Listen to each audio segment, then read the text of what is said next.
the Nobel Prize in exercise psychology should go to the person who really, or the people who kind of ultimately figure out how do we get people to be more active. In the old days, there were huge fights in gyms over what music is going to play God, because okay. people had disagreements about what they preferred. There's hundreds of combinations of depression you can have all falling under the same umbrella of major depressive disorder, but different symptom presentation. So it makes sense mechanistically that different treatments would work for different people, given they're not actually the same mental illness. Exercise not only is not causing anxiety, attacks for prone people, but actually it's probably helped attenuating their risk of an anxiety attack. Hello, everybody, and welcome back to the show. Today we are joined by an absolute pioneer in the field of exercise psychology, Professor Pat O'Connor. Pat received his PhD in exercise psychology way back in the 1980s, when the field was just getting its feet off the ground. Since then, he has published hundreds of peer-reviewed articles in the field. He's one of the most highly cited researchers in exercise psychology.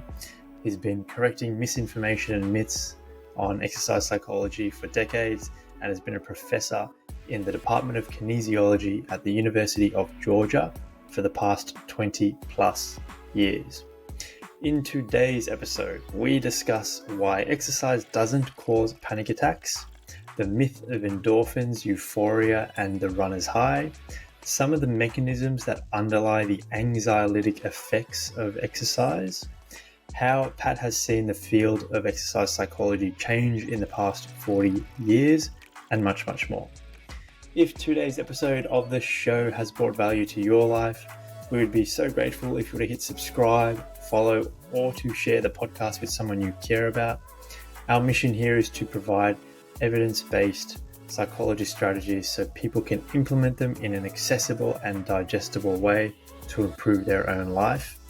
And this episode with Professor Pat O'Connor really does hit that brief on the head, given everything we discuss in the way of exercise is really accessible and applicable.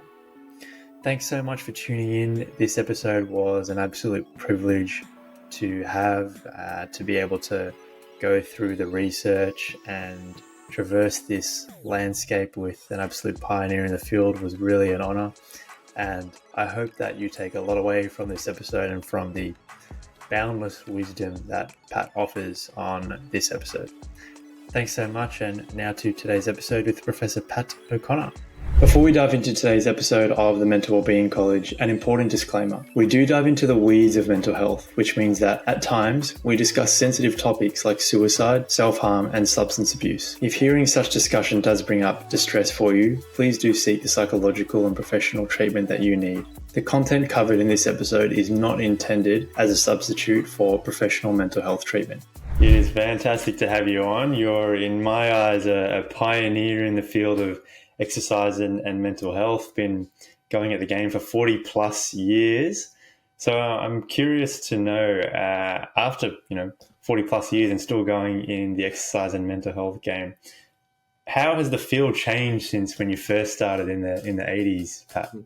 And I'll just preface this by saying it's funny for me to hear I'm a pioneer because, of course, when I was in grad school, my professors and their colleagues were the pioneers. A person like William Morgan at University of Wisconsin, he was my doctoral advisor. He was a pioneer. And another fellow, an Egyptian named Hafez, or he went by the abbreviation A.H. Ishmael, and he was a pioneer in terms of exercise and mental health back then. But anyway, there's been big changes, of course. Some of them are just the number of people interested and doing the research. So there's many more people involved in physical activity and mental health research than there ever was. So that's really a great thing because it means the amount of knowledge is accelerating a lot. And then I would say, because of all those people and the more discussion, the way the research is done has improved. So that's also good because In the early days, people would do things and it may not be as strong or insightful as could have been. And so when others criticized, everybody said, well, I don't want to be criticized like that. So I'm going to strive to do things with larger samples or with control groups or with better measures. So it's all improving in that regard. And then I'll say a third thing that's really changed, of course, is the technology in so many ways, from just what we're doing to the ways that physical activity can be measured, either with an accelerometer on the waist or even on even a watch that you're wearing. Yeah, on that point of technology, it seems like, especially looking at like the neurobiological correlates and the mechanisms, that technology didn't seem to be around in the 80s and even in the early 90s, but now we have access to looking at the brain, just before and after people are exercising. So there's been this explosion of particularly the neurobiology of exercise. Uh, yeah, I would say that's true. And of course, a lot of the most invasive and detailed things are with animals, non-human animals. I actually think that potentially some of the best studies in humans with regard to physical activity and mental health are kind of yet to be done. And as an example, um, they've started doing some studies on patients with epilepsy. And so typically they'll treat people with epilepsy with medications.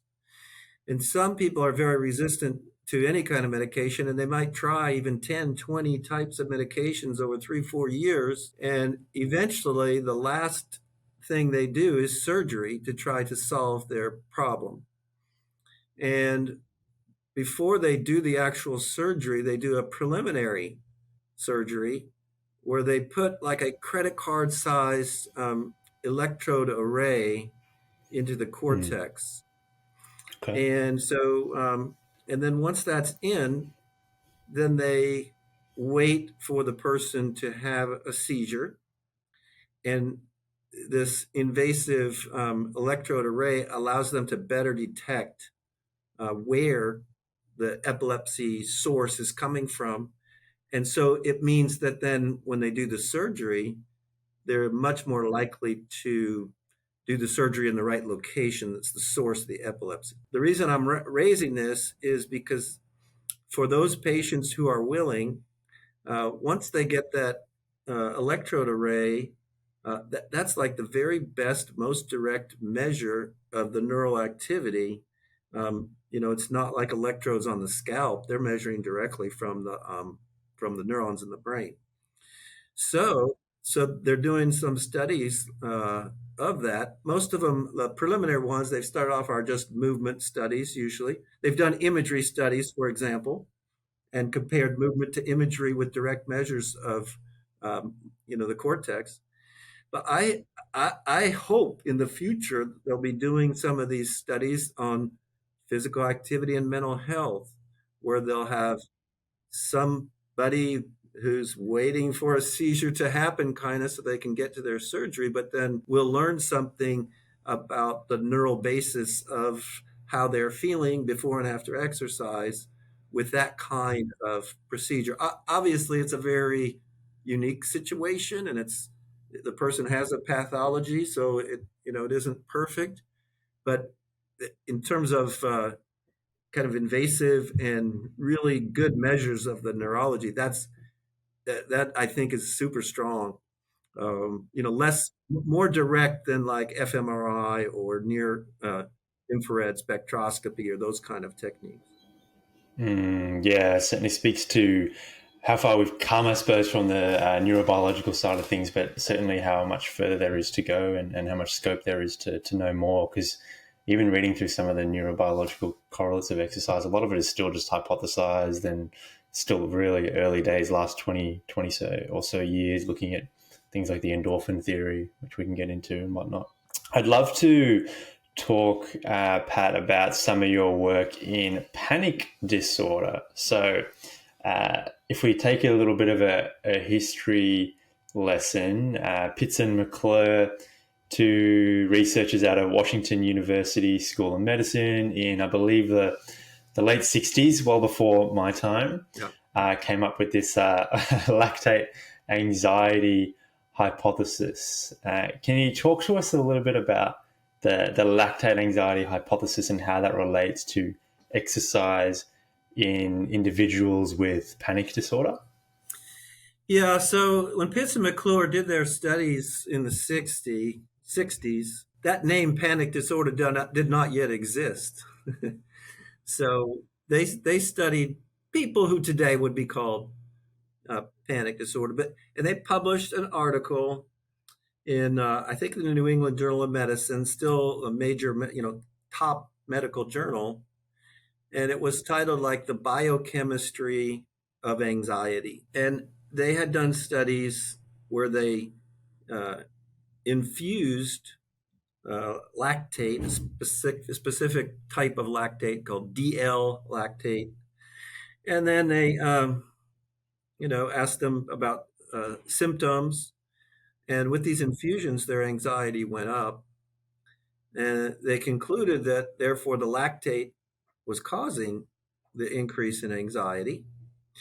And then they had heard or knew from the available evidence at the time that, well, if you exercise at a high enough intensity above the lactate threshold, then you get an increase in lactate in the muscle. It gets carried to the blood and through the circulation. And so it could get to the brain and act there. And it may, basically they argued it would act in the same way as an infusion of lactate. And so that the idea that emanated from that was, if you are going to exercise, then that could cause a panic attack if you were prone to them. If you had what today you'd call panic disorder, back then it was like anxiety neurosis was the diagnosis. And so, but pretty shortly after there, people challenged that idea.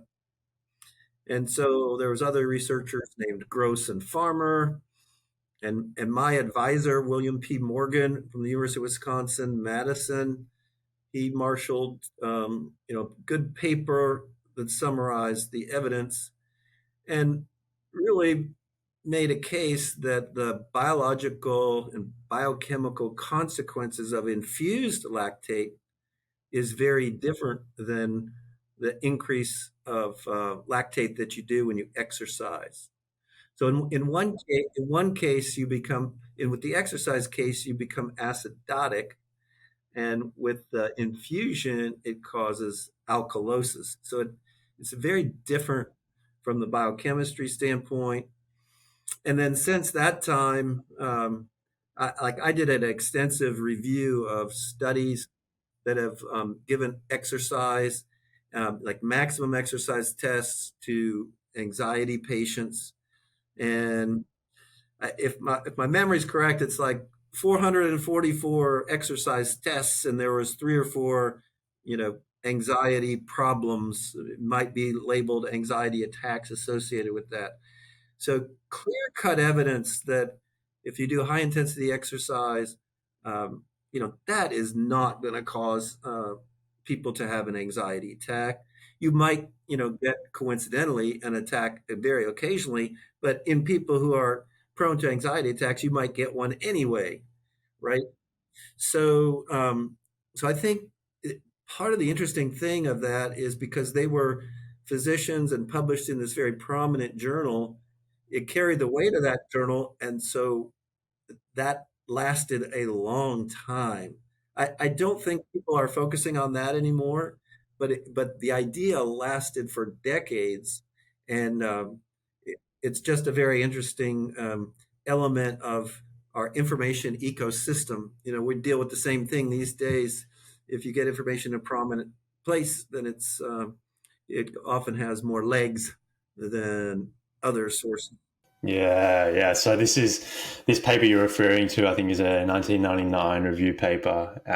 I'll link it in the show notes for those really keen listeners. But yeah, you canvassed the evidence and came to the conclusion that the weight of the evidence doesn't support this lactate anxiety hypothesis.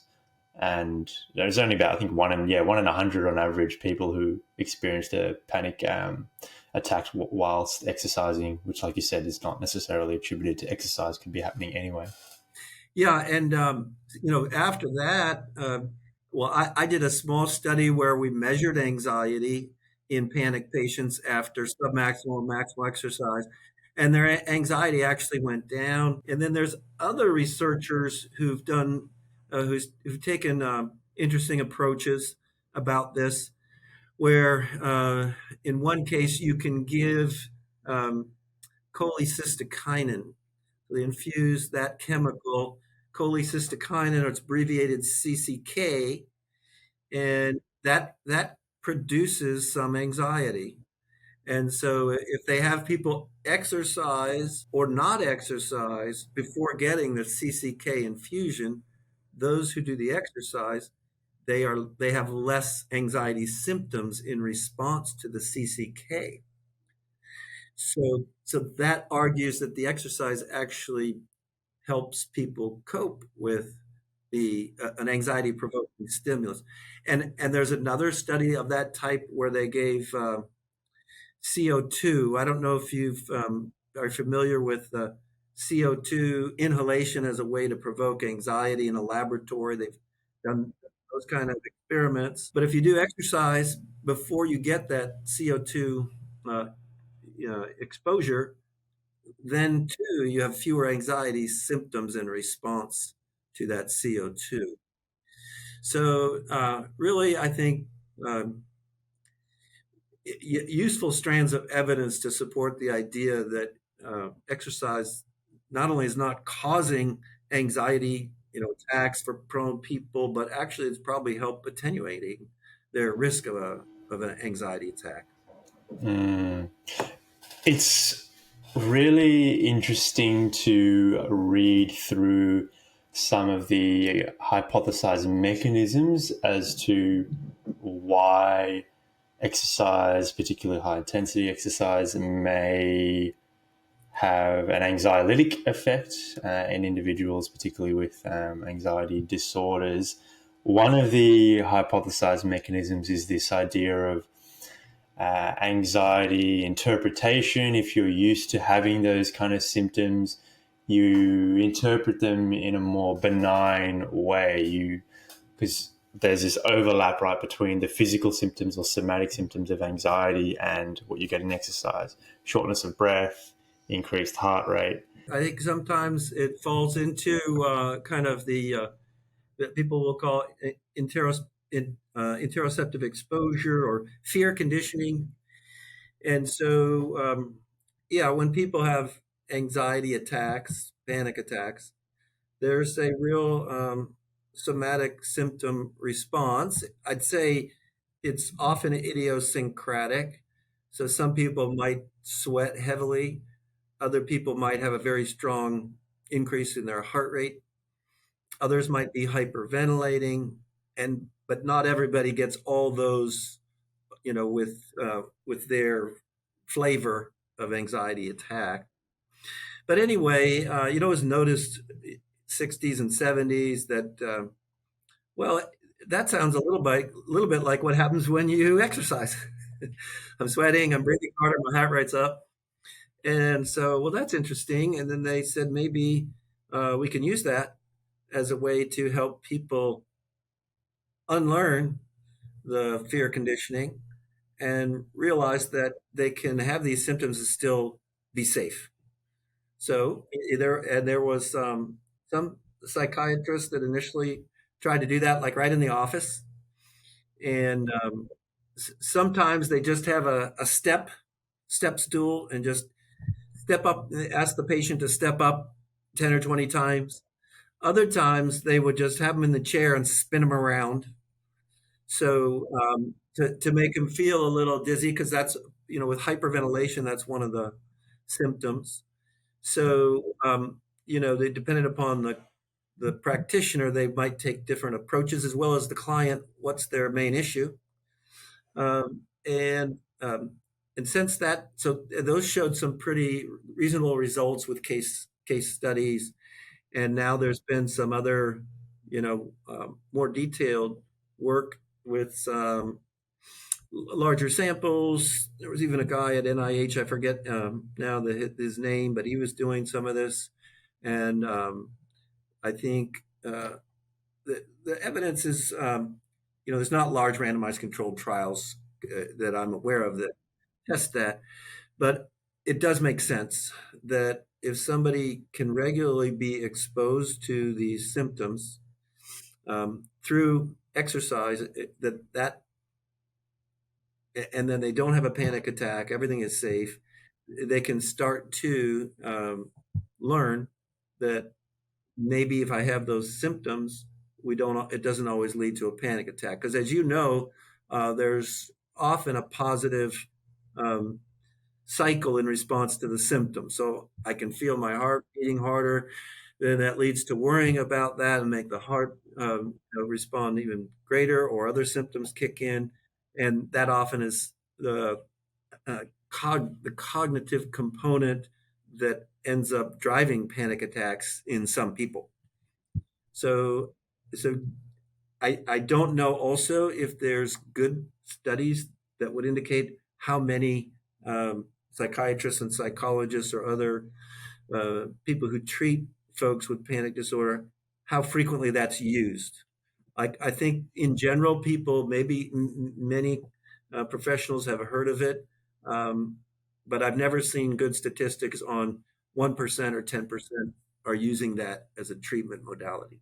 Well, yeah, it's interesting you mentioned that, and you mentioned interoceptive exposure, Pat. I just finished my formal training as a provisional psychologist here in Australia, and the predominant treatment that we are taught to use for patients with panic disorder is indeed exposure therapy, and it is talked about that, much like you gave with those examples about spinning in a chair or running on the spot, exercise in a safe setting with your practitioner is a way to get people to experience those symptoms and then again have a more safe and neutral interpretation. And I think it should be said that I'm certainly not encouraging people to go out and to their gym if you have a panic disorder and jump on a treadmill and get your heart rate up to close to your max heart rate straight away. Safe environment, build it up with exposure therapy. But it's interesting to note that getting your heart rate up through exercise is indeed one of the main treatments, if you like, for exposure therapy for patients with panic disorder. And I do think that more and more people are thinking about ways to combine physical activity and exercise with other treatments, because that specific use of exercise with the therapist, that and trying to unlearn things, that's one potential role of physical activity. But obviously the therapists have other arrows in their quiver to try. And so there's a lot of ways that things potentially can be combined fruitfully that we really haven't studied well yet. I do know there are some studies that showed promise where they combined exercise with cognitive behavioral therapy and showed some benefit there, right? So you've got evidence for cognitive behavioral therapy, you've got some evidence for physical activity, and then maybe that combination, at least for some, will even bring better relief with fewer, you know, residual symptoms and problems. Yeah, and it's interesting as well, actually, as you bring up that point. When we're taught to use exercise in therapy as part of exposure therapy, it's not really talked about as exercise. It's more, this is a form of exposure therapy. So there still seems to be a bit of a hesitation, and I'm really interested in the implementation gap. You've referred to a ton of that there is a ton of evidence for the support of exercise for use, particularly with depression, but also some meta-analytic evidence with anxiety disorders. But I'm still seeing a lag in terms of actual practitioners using exercise. Yeah, well, I think a big part of it is probably just training and interest, right?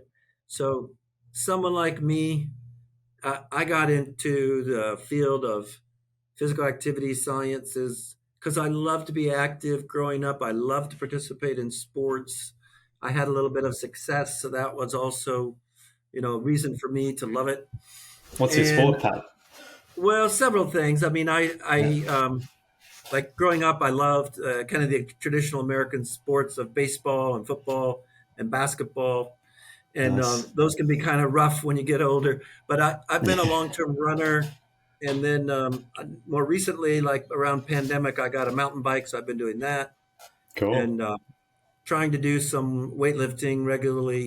As you get older, Oh, you got to keep some muscle mass and yeah, everything. yeah. Uh, Nice. yeah, and then jog with the dogs with a friend of mine, and so trying to stay Jeez. active. Doing Um, everything. but well, not everything, but I'm happy to move around. Yeah. But all right, so where were we? Taking me off. uh, Implementation gap. Practitioners not Yeah. using exercise. Yeah, so someone like me trained in exercise science, and we just focus on that all the time. That's our lens. And then you have people, either say psychiatrists or psychologists, that's not their lens at all. And so their training, they don't, generally speaking, get much detailed information about exercise, and so then you get done with your training, and here are the things that we have evidence that work, and here's your role within all the possibilities. So if you're a psychiatrist, you're giving drugs, generally speaking, and if you're a psychologist, then you're using a range of cognitive and behavioral techniques. And so, um, like, take psychiatrists, they they make money by serving people through medications there where there's evidence to support that they would be useful. Now they're going to not do that and just say, "Hey, why don't you exercise?" And some of them will combine it, combine things. But unless they have that personal interest or professionally they've been exposed to it and they like it, then I really think that's a big part of the reason why there's maybe a gap and fewer people use it. Of course, going forward, I think there's a chance that there may be more and more cross pollination between these areas, and with the idea of a precision medicine, that might help. So, uh, my take on that. It's like the STAR D depression study. Have you heard of that STAR D depression Yes. study? Biggest So, antidepressant trial in the community. right. And so, but one of the things they did was for people who were non responsive to their first treatment, they then were switched to a different one. And then some were switched to exercise as one option. And so I think in the end, probably what will happen is that ideally, eventually, we would learn that some people really respond to one kind of treatment, the SSRI, let's say. Someone else really responds well to cognitive behavioral therapy. And there'll be a subset that respond really well to exercise. And then I think there's combinations that also ultimately, we're going to give you walking for 20 minutes, 3 days a week, 5 days a week, or whatever, and you'll get cognitive behavioral therapy. And for you, those things really help, treat your anxiety problem in this example. So, and then as other people get the same treatment, those two treatments, they get nothing or next to nothing. And then maybe the medicine works for them, right? So, because of, I think, the variation in our biology as well as our circumstances and our sociology and our friends and family, all those kind of things that change how people might respond, uh, none of these treatments work always equally well for everybody. And I think a lot of that comes down to, right, the fact that two people can have a mental illness, let's say depression, for example, but vastly different symptom presentation, and there's hundreds of combinations of Yeah. depression you can have, all falling under the same umbrella of major depressive disorder, but different symptom presentation. So it makes sense mechanistically that different treatments would work for different people, given they're not actually the same mental illness. Right. And on the mechanism side, another way to think about it, expanding on what you just said, there may ultimately be a limited suite of pathways or mechanisms by which people can improve their symptoms or ultimately get some kind of relief. And so, even though there's hundreds of combinations, like you say, and if you go to the biological level, there's you know thousands of genes that can get turned off, or turned on. That might be relevant, but in the end, maybe there's only 10 or 12 final pathways by which things change. And right now, we don't know precisely exactly what those are and how they combine to give us the change. I still think things are a little, broad and general in terms of the mechanisms, just because the brain is so damn difficult to understand. Yeah, yeah, yeah. And I suppose on the way of prescribing, you talked about medication versus exercise. I'm not sure in the States what it's like, Pat, but here in Australia, it's really pleasing to see exercise has been included in national uh, treatment guidelines for things like depression, for people with mild and to moderate depression. Exercise is now is recommended as a first line treatment, at least as an adjunct to medication, by this is like the Royal Australian College of GPs or physicians equivalent, and Royal Australian College of Psychiatrists. So big leading national bodies recognizing some of this evidence, and it's slowly filtering through. But when I talk to doctors, even psychologists, a lot of the barrier for them is, okay, that's great, but what exercise, how much? All those moderators, and a lot of them, understandably so, are steering clear of prescribing exercise because of the uncertainty of how much, when, what type. So it's a really interesting dynamic that's evolving, and I'm curious to hear your take on it. Yeah, well, one of the beauties and biggest challenges of exercise is how complicated it is. If I'm going to go exercise, what am I going to do? Am I going to go outside and walk? Am I going to go out, uh, run? Am I going to bike? Am I going to lift weights?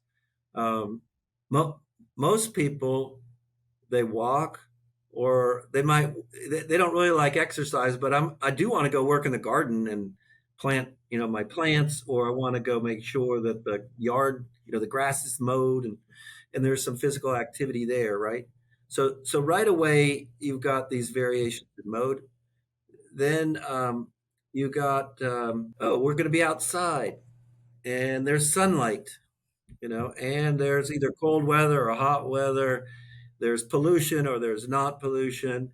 Um, it's early in the morning or it's late in the evening, so you've got the whole environment. Then you got. Am I going to do this all by myself, or am I going to do it with a friend, or a brother or sister or a spouse, or whatever? So there's that angle to it, So you get a lot of times you might be talking to people, working out problems, doing that kind of talk therapy, I guess, informally. And then we've got the kind of the basics about the exercise, the duration and intensity. So am I going to go super hard? Am I going to walk with my dog and he stops every 10 minutes or every 5 minutes to pee or to sniff? And so it's very intermediate. Plus, I got the dog, right? And so there's a whole separate element there potentially, right? So so right away there, it, rather than like a drug where it's a pill, we're going to give it to you. It has this chemical structure, this dose.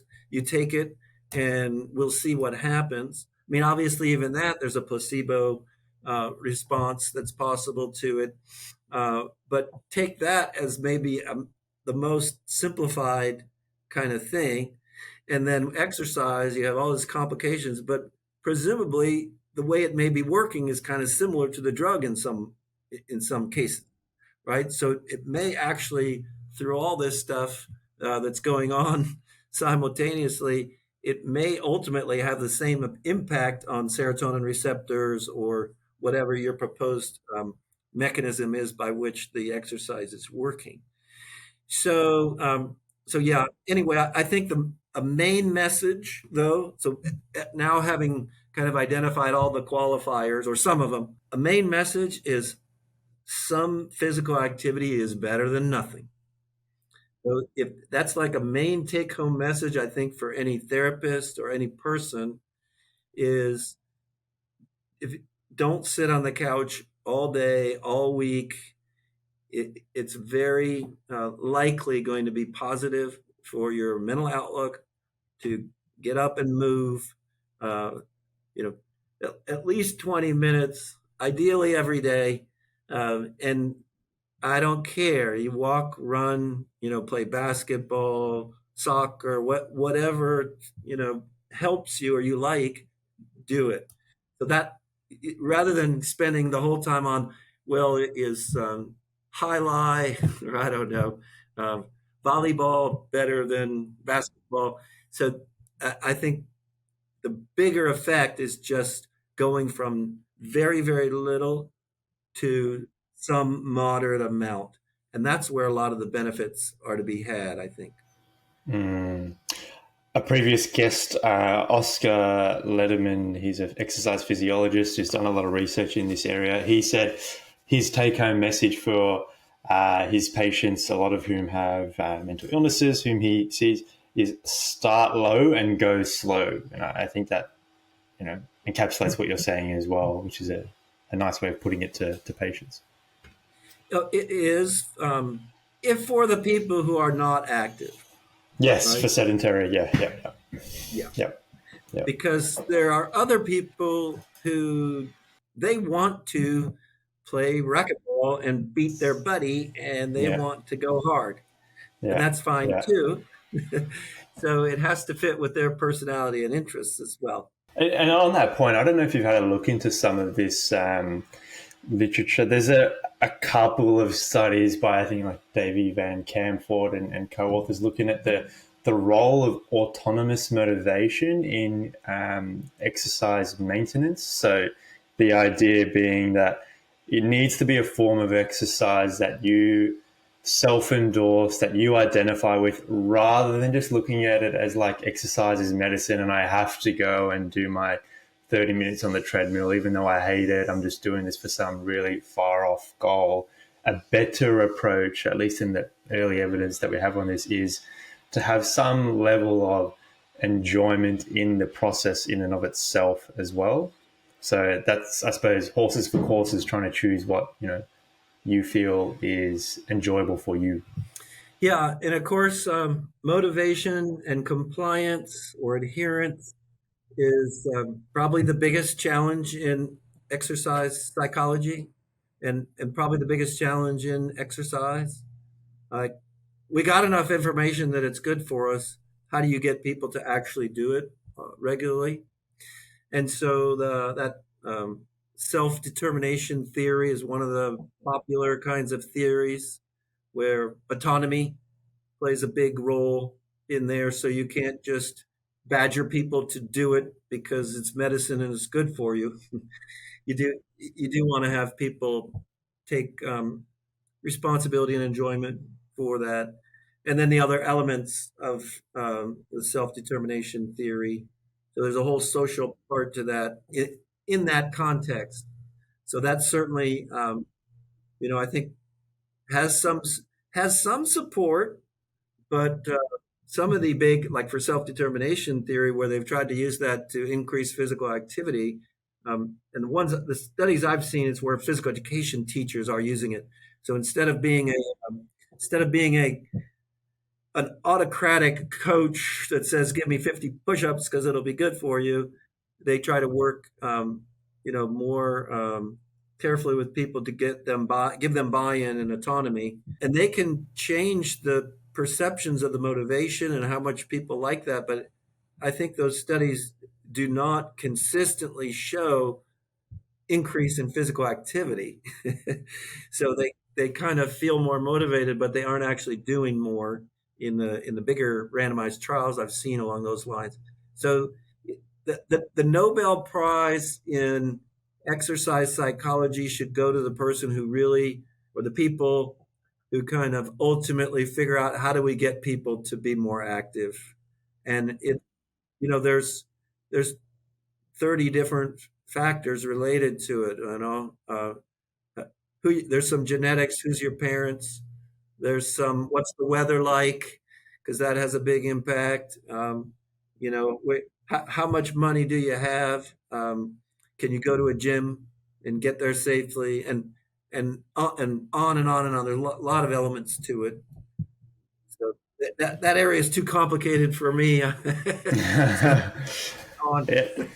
Hello everyone, a quick break from today's episode. At the Mental Wellbeing College, we are committed to the goal of communicating evidence-based wellbeing strategies out to the broader community. The goal of this podcast is to bridge a gap between self-help material and peer-reviewed research by providing evidence-based discussion that respects the nuances of psychology but is digestible for all audiences. Ultimately, I hope that you as a listener feel empowered after each episode so that you can take away and implement strategies to improve your own mental well-being. If you have gained value from this episode of the Mental Wellbeing College, I would be so grateful if you were to hit subscribe or follow, or to share this episode with someone that you love. This is how we continue to grow the show, get the message out, and to impact people in need by providing such information and strategies. Thanks so much for tuning in. It means a lot to us here at the Mental Wellbeing College. And now back to today's episode.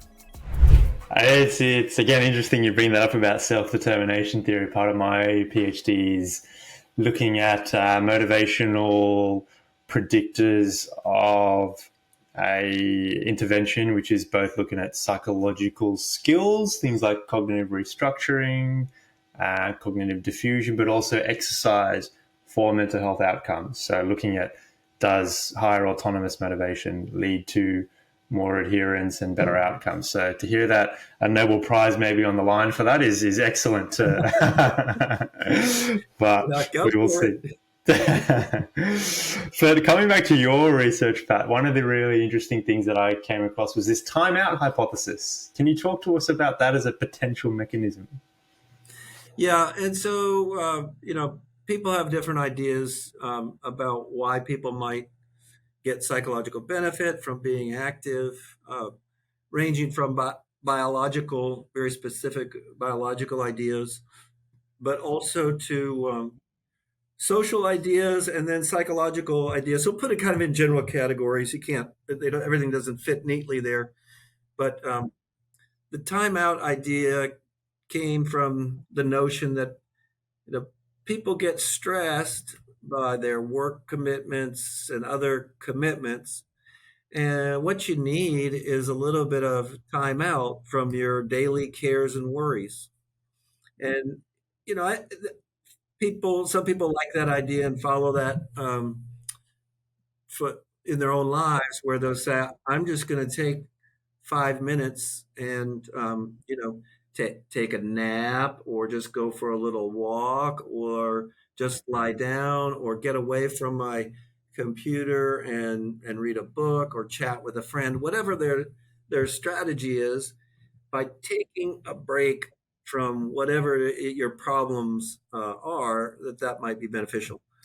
So I had heard about that. We ended up doing a study with a master's student, Michael Bruce, about this.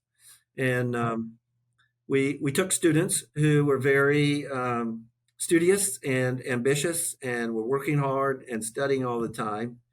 And so then we asked them to do exercise or to take a break from their studying, or to exercise and study, where they'd exercise and couldn't take a break. So they didn't get the time out in one case. In another case, they did get the time out. In any case, in our study, we did show that the improvement in anxiety reduction after exercise was better when they did not study, where that meaning they took a break from their studying, as opposed to an exercise condition where they were actually studying and not able to pull away from that. So that was the way we approached it, and it's out there published, and it's interesting because I don't know if you know people. I know people like this. When they're exercising, they want to be reading or doing things, and so our data would suggest get away from if certainly if it's a thing that you're doing at work or something stressing you out, get away from that when you're working. That's complicated too. Some people like to listen to music. Some people watch TV while they're working out or watch a movie. I personally, and I'm old school, and I'm not going back to school, I guess, but I'm I don't I like to just do my workout without devices hanging on, or Okay. I don't have to listen to music. I'll talk with a friend if I'm jogging, but otherwise, I'm not like tuned into something. Usually, I just like to work out without anything extra. I certainly have seen some very rare folk with a book whilst they're on the treadmill, but I think most people, like you said, are more the music style. But even just reflecting, I'm thinking, when I go for the very rare occasions I decide to go for a run, it's no music and just be amongst nature and just reflect. But other times when I'm in the gym doing more, weights oriented um, workouts, it is a bit more, music, I suppose, some sort of a distraction. So perhaps something to be said for, having different types of exercise or within the same person, different reasons for exercising, in the same person in the same week even. Yeah, and also I think these days we have an advantage. We can put our music in our ears, so nobody else has to listen to our music. And so, in the old days, there were huge fights in gyms over what music is going to play God, because okay. people had disagreements about what they preferred. Jeez. And so I think we're over that now. Yeah, the advent of earphones have saved us from the gym fights over communal music. Yes. Yeah. So there's a timeout hypothesis.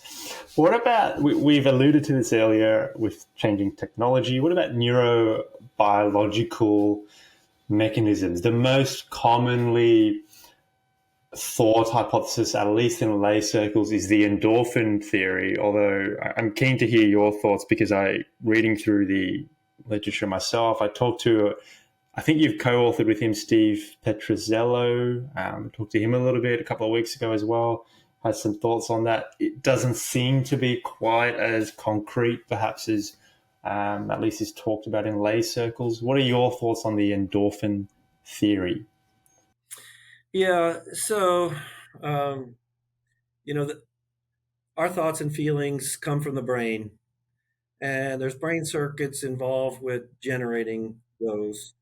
And some of them are really, um, well, let's just say a lot of researchers are trying to understand those. And like so, if we stick with anxiety, um, there's elements of the brain that are really known to be involved with that, like circuits that involve the amygdala, and associated structure. Really strong evidence that that's probably involved. So there's certain neurotransmitters that are dominant there, but also opioids can modify the effects. So opioids are more moderators than main effects, if you will. But having said that, uh, I don't think the evidence is strong for opioids as the cause for why people feel better with exercise. Some of the one way it's been tested, I think it's a reasonable way, is prior to exercise, you give people opioid blockers, right?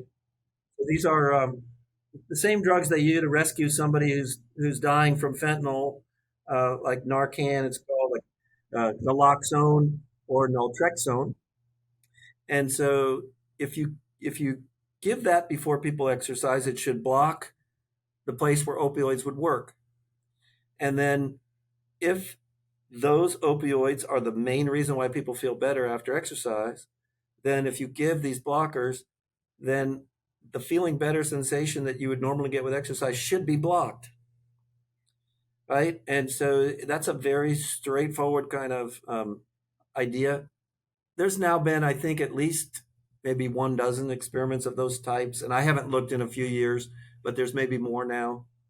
And those do not, in a clear-cut way, show that when you block the opioid receptors, it blocks the feeling better sensation. Most of the experiments showed you block those and people still feel better. And so it argues that the reason you feel better is not, primarily due to the opioid receptors or action of opioids on the opioid receptors. So I think that's strong evidence that that's not the primary reason for why exercise might help people feel better.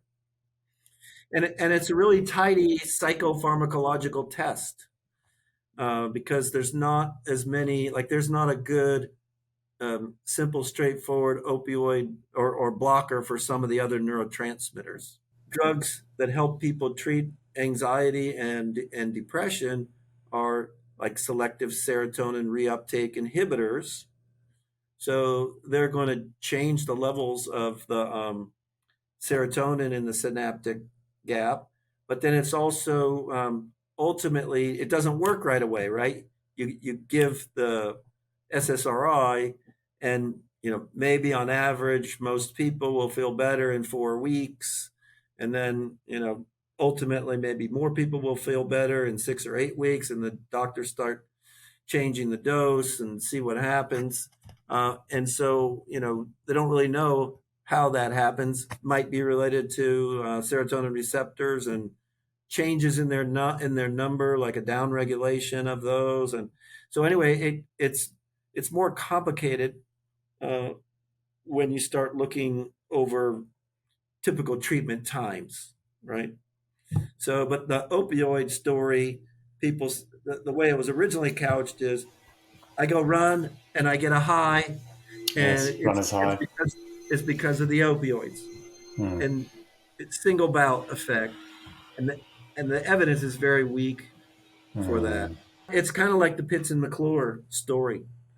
It, it got out there and it got repeated so many times that even today people know about it. But if you ask people what's the evidence for that, that's where you hear a lot of silence or a lot of hocus pocus. Um, so anyway, the evidence is not strong for that idea.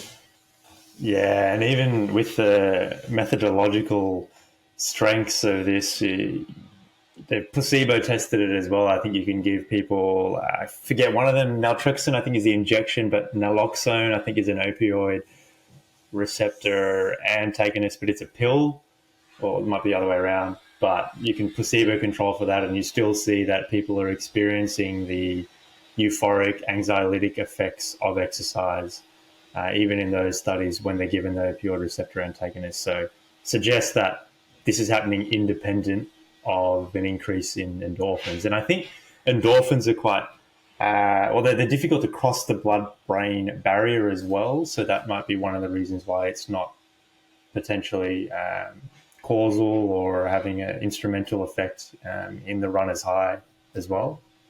Well, you can't measure it in the brain very easily. Most of the studies have measured it in plasma, and like you're Yeah. saying, what Yep. what you measure in plasma, um, it's very uncertain as to whether it reflects what's happening in the brain. It's like dredging the Potomac to see what Biden had for lunch. It's What's that? Sorry, dredging the. well, that's for your U.S. audience. It's like you know, Biden has lunch and then uses the Yeah. toilet, and then that gets flushed into the sewer and out into the Potomac. And now you're going to measure in the Potomac and say, "Oh, okay, here's what he had." It's quite a ways removed and Yes. filtered Yeah. and Yeah. altered, and so it's not very convincing. Yeah. The other thing I'll point out is if you look at the data on psychological responses to exercise, like a single bout of exercise we're talking about, the biggest effects and the most amount of data are for uh, feeling increases in feeling of energy and decreases in anxiety or increases in calmness, the same thing. But euphoria, there's very little information about euphoria measured kind of in a standard way that you'd want to see. There are some scales to measure euphoria that have been used by people who are interested in drug effects. And so, but that's, I don't know, maybe there's one or two studies that looked at the effect of exercise on euphoria kind of measured well. And people don't get euphoric. Like that whole runner's high thing, I think it's, it, it's a very, very, very outlying effect. It, It's rare, isn't it? well, yeah, I mean, okay, I'm 66. I've been working out since, since I was 5, even before then running around. But all that time, maybe once I felt euphoric. I mean, I always feel a little more relaxed, feel a little more energetic, alive. But euphoria, like taking a drug, if you ask drug users, you know, to take whatever, meth, cocaine, heroin, and if you ask them to report how they feel, that is from what I like. I'm not taking those drugs, but it would seem that that's very different. That kind of euphoria is very different than how people feel when they walk for 30 minutes or jog for 30 minutes. It, it's very, very different. So, as you can hear from my voice, I don't like the conceptualization of runner's high. Like if you go drink alcohol and have a buzz, is that like what you feel like when you go for exercise? No. You know, so it's just this thing that came up and people liked it or some did, and it's nonstop. We can't somehow we just can't make it go away. Mm, mm.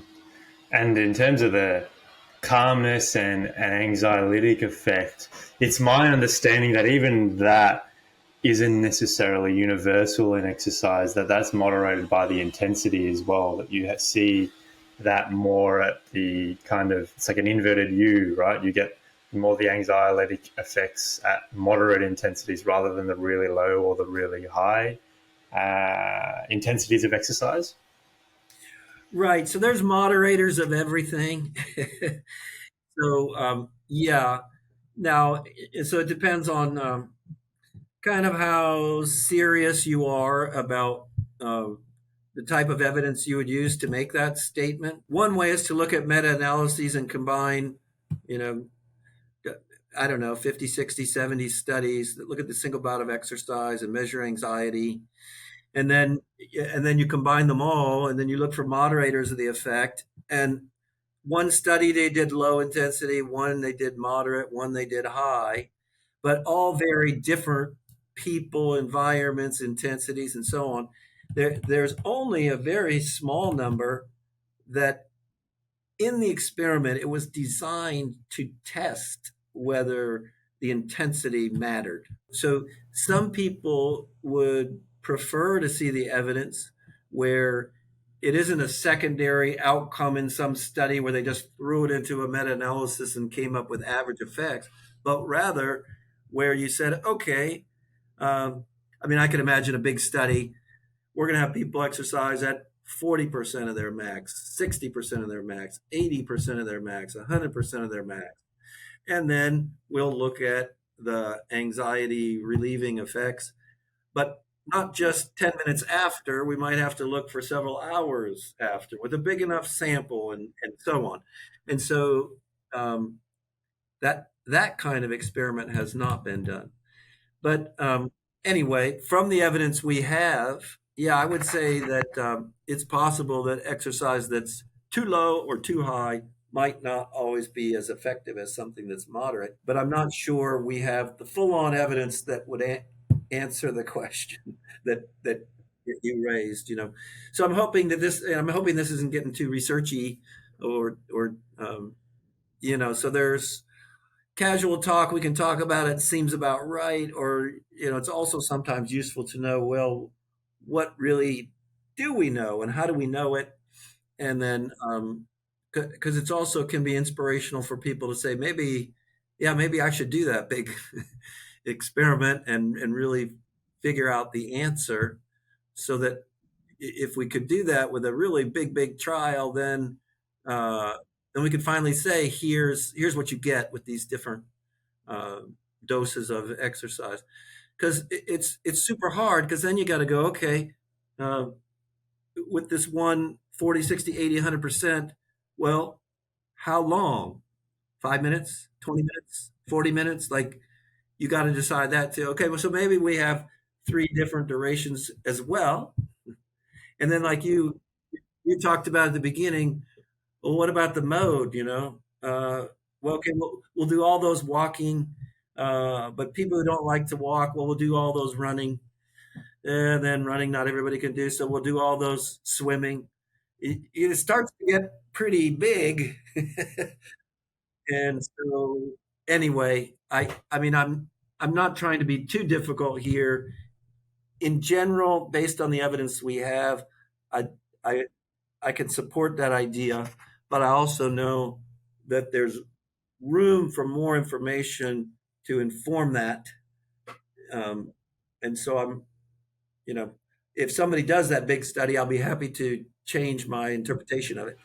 Yeah, yeah. Well, no, I appreciate that you being very, I suppose, deliberate and critical of the evidence before accepting things verbatim or extrapolating too broadly. So I appreciate Yeah, the excellent scientist in you. well, unlike the clinicians in your audience, I'm assuming clinician, tell me what I should do so that I can help my clients. And then the researchers, we're always worrying about, what are the constraints on what we can say. So it's kind of two different people with two different goals, uh, kind of all trying to help people, but at the same time, looking at things very, very differently sometimes. Yeah, yeah. Well, if you had a final word to clinicians who were wanting to use exercise for mental health for their patients. I'm saying mental health, and obviously it's extremely broad term, but to help with the implementation gap, to help people perhaps have a bit more confidence in prescribing it to patients, what would you say to help that gap? Yeah, it's a little like I said earlier. I think something better than nothing. And like the other person you talked to who told you, yeah, start slow and start low and go slow. I think that's good advice. Uh, do something that you enjoy and can stay with, right? So yeah, you might go rent a kayak and go kayaking or canoeing, and that was fun, but you can't do that every day, maybe. And so some of the things that you can easily do, like walking or jogging, it is often really helpful, because it means that, I'm feeling stressed out. I got 30 minutes. I'll go out my door and get that done and get the benefit without having to make plans with a friend or that kind of thing. But I think 30 minutes, if you could, once you get used to it, 30 minutes is a good minimal target for getting the benefits. And then it we're social people, so sometimes people really benefit from doing this with a friend. It's kind of an accountability partner, right? And so in person can be good. I mean, of course, pandemic, we all hunkered down in the places that we were living, and plenty of people would do like yoga uh, through their computer, and it helped them, or Peloton or whatever they were doing. So you can kind of use technology these days to have a partner, even if you can't find one, in your neighborhood. you might be able to find one across the world that you really like, and it works out well.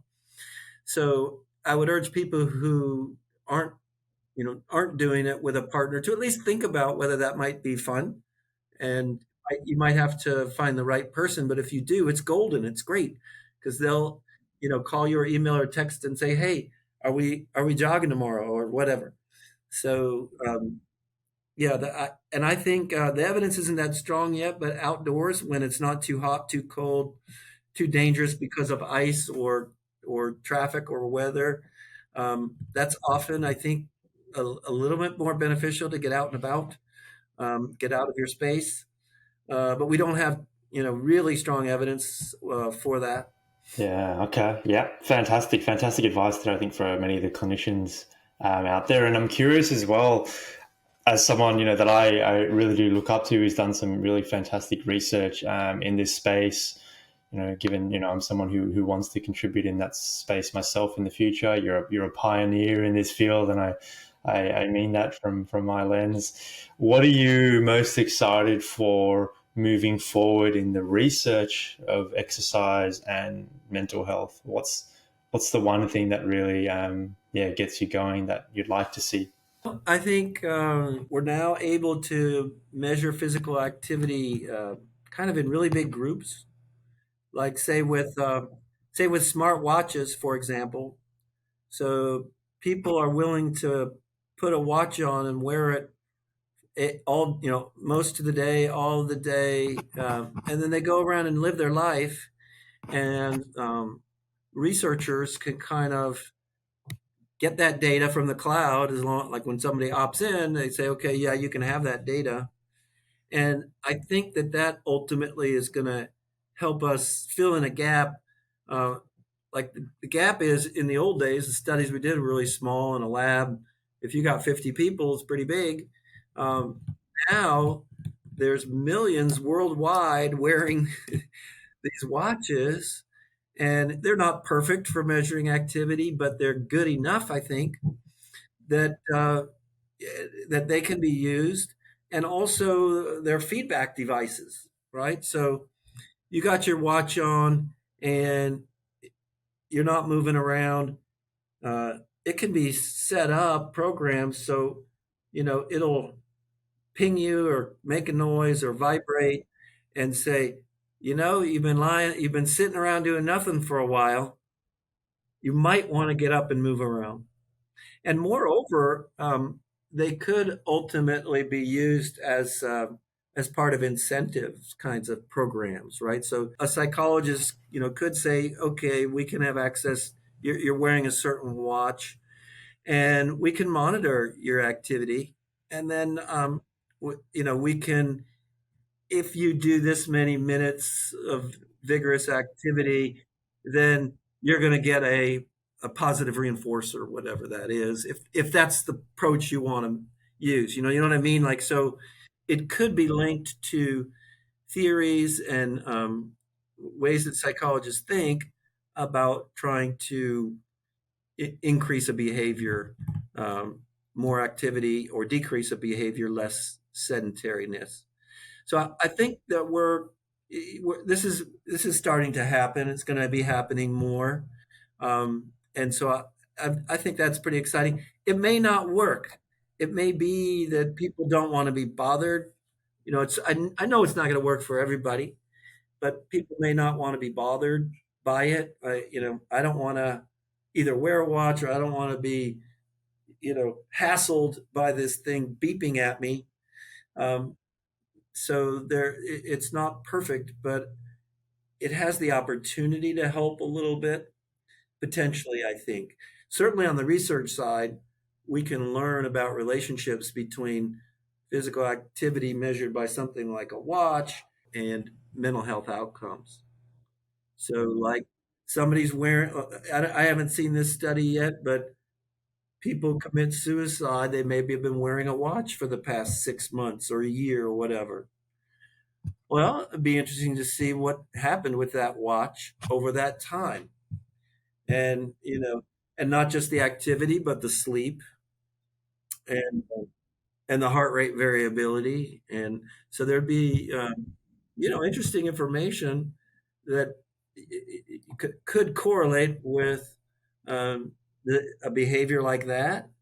And then maybe a warning signal could be given to the person, you know, based on what we're seeing.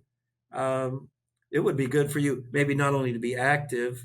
I mean, activity generally has small effect sizes, but maybe it's a warning like, hey, uh, wouldn't be a bad idea to check in with a friend, or, I don't know the right wording, check in with a counselor.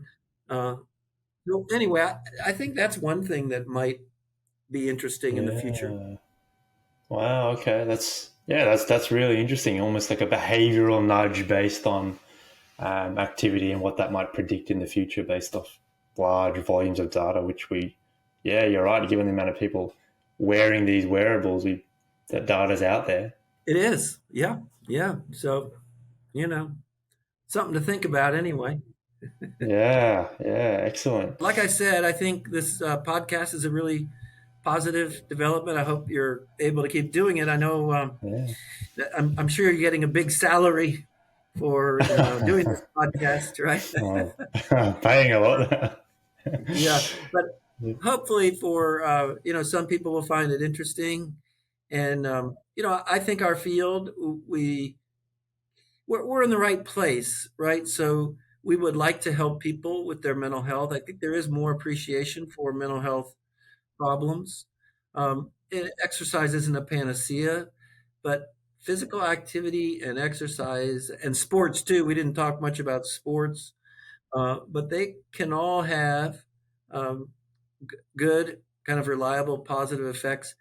But I think for probably a modest, small to modest effects, you get something, but it's not like life changing for most people. Where if I go walk for 30 minutes now, the world is perfect. There's psychological issues are usually more persistent than that. But a little bit, every day, it might just allow people to cope and make it through that day. So I think we're doing good work on the research side and on the practitioner side, and hopefully we'll just keep getting better and better as time goes on. Yeah, yeah, a very, very sage and sound advice and words there, Pat. You're right. We have covered a lot today. We've gone from panic disorder to the endorphin theory to bite of the stool, which I didn't think would come up, but there you go. Mhm. So yeah, we certainly have covered a lot, and I appreciate your time, your wisdom, and all the research you've done for the past 40 odd years. Because I'm sure I'm one of many researchers and clinicians who you impacted positively through your work. So thank you. Thanks so much for tuning in to today's episode of the Mental Wellbeing College.